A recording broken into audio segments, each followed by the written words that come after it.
На мой взгляд, надо больше рассказывать предысторию похода Красной Армии, рассказывать, как, прервав годы молчания о том, какой тяжелый след оставила польская власть на землях, оторванных от нашей Советской Республики.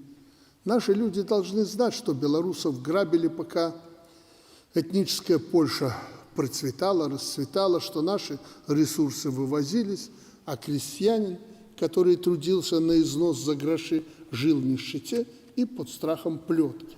Эта плетка опускалась на каждого, кто пытался бороться за свою веру, язык, за свою культуру.